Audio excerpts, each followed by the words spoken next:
So after 20 some years of being a PC user, I finally made the switch. Hey everyone, my name is Tyler. Welcome back to the channel. Here on my channel, I talk about technology and video production. And today I'm going to be sharing about my experience of going from a laptop PC running Windows to a MacBook Air.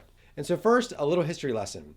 20 some years ago when we got our first desktop at home, it was a Windows 95 or Windows 98 PC. I was thrilled when we got it. I thought it was amazing with its 1.99 gigabyte hard drive. It's amazing when you think about stuff like that, and probably 1 megabyte of RAM or something.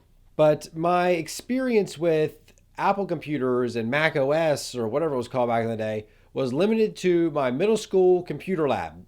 That really, all I can remember from that is just playing Bugdom in that other game where you're a velociraptor with a jetpack and you're just flying around shooting stuff. I've been using various other laptops and computers along the way. I've built my own PC a few times.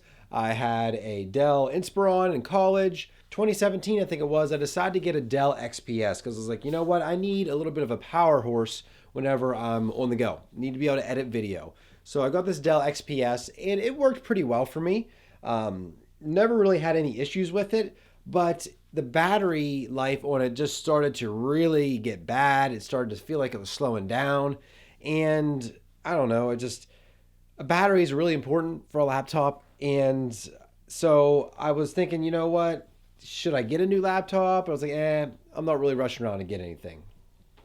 But in the meantime, I went ahead and got an iPhone 12. I like the iPhone. It works for me. What if and I also have the iPad and it works for me. Oh, and I have an Apple Watch and it works for me. So the only thing I'm missing from the mobile experience is a MacBook Pro or a MacBook or a MacBook Air. So I thought about it, I was like, okay, we'll think about it. Well, one came up that was for sale, used, which was pretty much basically new. And I was like, you know what? I'll take it. And so I got it, I picked it up, turned it on. First time ever signing into, making a MacBook my own. I was like, well, it's time to learn. And so the learning curve was a little steep for the first few days. Trying to open it, I always open this thing backwards. What in the world? Can't figure out how to use this thing. I've had this for a few months. I still get it backwards trying to open it sometimes. Some of the stuff that is obviously different than Windows that takes getting used to is the Finder, the navigation system, right-clicking, setting up even things like new folders, copy and paste shortcuts, like Command to Control and Option, and what those do versus Control and Alt on a Windows PC. Stuff like that the muscle memory is so ingrained in my mind from using a desktop PC or a laptop PC that I'm really, even now, after using this for a few months, I have to consciously remember, okay, is it Command C or is it Control C or is it Option C to copy and paste or do whatever? So that did take some getting used to. One thing that really did trip me up when I first got my wife's computer set up was how in the world do I install applications? Because you just download it and run it on Windows. Well, it's not always the same on the MacBook, at least in my experience, and maybe I'm doing something wrong. Because sometimes you have to download it, then you have to drag it to an apps folder, or sometimes you have to open it and drag it to this folder, or open it and run it and then do something else, and then you got to drag it and delete it. And it seemed very confusing to me. I'm like, what? I'm trying to download Chrome. Why can't I download Chrome or this program? I'm downloading it and I click on it and nothing happens. You have to drag it into the applications, and it just took me a lot longer than I'd like to admit to figure that out. But once I started using this thing, I started realizing how great these computers are. The battery life on this thing is just absolutely ridiculous. Now, this is the M1 MacBook Air. And earlier today, I charged this for the first time since January 6th. It is currently January 20th. That is a lot of days for a laptop. 14 days? So the last charge was January 6th. I turned it on today and it was at like 12%. So I could even probably got another day out of it because I don't use it every single day. But, it gets frequently used. Not 2 hours every day, but half hour here, 20 minutes there, checking emails, responding to stuff. Maybe a little bit of light video editing or Photoshop. But I am just blown away by how good this battery life is, especially compared to my Dell XPS, because that thing, like, I would put it to sleep, but it would still drain the battery like the next day. And I'm always having to charge it, and the battery wouldn't last more than 2 to 3 days. And even, like I said, after putting it to sleep, closing programs and stuff. It just did not hold a charge at all. And I was getting fed up with it, especially for the price that you pay. I have no complaints at all about the battery life for this thing. Now, I realize over time, battery life gets worse, but I don't think I've ever had a laptop where I can just leave it on for 2 weeks and not have it die on me. I mean, I just open it up and it's on. I don't have to like boot it up or anything. Like, the battery life is just awesome. Another thing that I really like that I think this MacBook has over any other laptop that I've ever used is the trackpad. MacBooks have a good reputation for having a good trackpad. I can confirm, as well as many other people, this trackpad is amazing. I love it. It's so tactile. Like, I love the sound of it. Can you hear it? It doesn't sound like that fake plastically like clicky sound. And, it's great. That's all I can say about it. It's a great trackpad. Touch ID works great. The webcam, I really haven't used it much, so I can't comment on that. And this isn't a full review, but this is just the things that I've noticed going from a desktop PC, a laptop PC to a MacBook. Really, like I said, one of the biggest reasons I got this is because I had an iPhone, I have an iPad, and I have an Apple Watch. And so I'm very Apple focused as far as having a mobile setup. And it's great being able to respond to iMessages on my computer while I'm using it, not having to get my phone out. Everything just syncs, the calendar syncs, my notes sync. It's just a really seamless experience, and Apple's done a really good job with it. I know that's one of the things people like, and man, I can see the comments now, Apple fanboy coming out of the woodwork, but they have just done a really good job with the whole ecosystem working together. And one of the other great things is I can run iPad and iPhone apps on the MacBook. I can't do that on the Dell XPS. Another thing I want to compare is just the size of these two things. Obviously, one is much bigger than the other, and I actually prefer this smaller size for the MacBook for like sitting down and mobile. Like, this is nice because it has a bigger screen. I think this is a 15-inch or 15.7-inch screen on the Dell XPS, but this thing is heavy. Like, this isn't much lighter, but whenever you're sitting something on your lap or carrying something, a couple ounces makes a big difference over a long period of time. And so, yeah, this thing's pretty chunky. I mean, look how huge this thing is.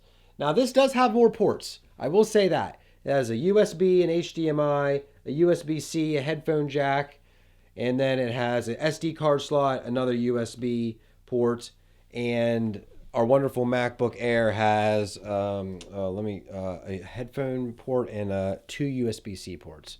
That is one thing that I don't like, is that I don't have a lot of ports. And so you have to get dongles and adapters if you want to plug something in. I know they've kind of remedied that on the new MacBook Pros, but if you need a ton of ports, maybe you should consider the Airline. But really, this hasn't been a big issue for me. I have a USB-C SD card reader that I can just plug into here. Other than that, I use this to charge. I don't really use it for much other than that. So yes, I'm losing some ports, but it's just a lot more compact, a lot lighter, and I like the form factor a lot better. So all this might beg the question, what are you doing moving forward? Are you going to get rid of your custom built PC? Or are you going to buy an iMac in all the different colors? I don't think so. I still like Windows and using Windows. There's still some applications of Windows that I use on a regular basis, and I just don't really see the need. I still edit in Premiere Pro. I haven't made a jump to Final Cut or anything. I'd like to learn Final Cut Pro, but that's just not something I've done yet. But all of my business stuff is kind of based on Windows, and I know it could easily be based on Mac OS. There's nothing from stopping me from doing that. But I've had no problem navigating having both a MacBook and a desktop PC. I haven't really ran into any issues where I'm like, oh my gosh, there's a total breakdown of business flow and workflow because I have two different systems, one mobile, one desktop, and they don't mesh together perfectly. I haven't had that happen at all. The only thing that maybe would be great would be something like AirDrop. I can use a flash drive for as much as that stuff that I do, like data transfer. I hardly ever transfer data between those two machines. So if you're wondering, should I make the switch? Should I switch from my laptop PC to a MacBook or a MacBook Pro or a MacBook Air? Well, it just depends really what you're looking for. If you have an iPhone, if you have an iPad, maybe even an Apple Watch, you're already in that ecosystem. Getting a MacBook is just going to further you into that ecosystem and maybe just further down the rabbit hole and into Apple's traps where you're just stuck with their stuff. but it just gives you a much better workflow, a much better ecosystem, and it's just easier to use all your devices. Things just work better, AirDrop, messages, some of the things I mentioned before. You could still, I used a Dell XPS with my iPhone and iPad for years, and it works, but it's just a more unified experience having things in the same ecosystem when you're on the go. And that's not to say that you can't buy a MacBook if you have an Android device. I mean, if you want to buy a MacBook, buy a MacBook. I'm not going to tell you not to buy one because you use a Galaxy phone or a Pixel. Like, if you like the way it looks and the way it works and it intrigues you, just buy it. It's going to give you a great battery life, whether you have an iPhone or whether you have a Pixel. And so it just, I think, works better, and there's more advantages if you are already in the Apple ecosystem. Really, it is just the best mobile setup that I've used. And I think as long as I have an iPhone as my main phone, or even just have an iPhone somewhere in general, that I will stick with a MacBook going forward. And I know there's new PCs, new laptop PCs getting announced all the time, but Apple has really hit a home run with the M1 and the M1X line. And I mean, I don't know if anything can really beat it. I'm sure somebody out there will say, yeah, I got this computer that can beat it. But the experience has just been great. And so if you're on the fence and don't want to drop a ton of money on something like a MacBook Pro, check out the MacBook Air M1. This thing has worked well for me. I've done video editing, even some 4K video editing on it, and I haven't had any issues. Now, I'm not doing 10 layers of 4K, but it's handled everything that I've thrown at it, and it's decently priced, especially buying used or refurbished. And so, yeah, that's my video. That's my discussion and my story of moving from a laptop PC to a MacBook Air M1. Hopefully my ramblings have helped somebody, or you enjoyed hearing my story. And yeah, if you have any questions for me, leave them down in the comments section below. If you enjoyed the video, make sure you leave a thumbs up and subscribe for more videos, and hit the bell icon. That way you're notified when new videos go live. And make sure you follow me on Twitter and Instagram. I'm Tyler Miller TV on both platforms.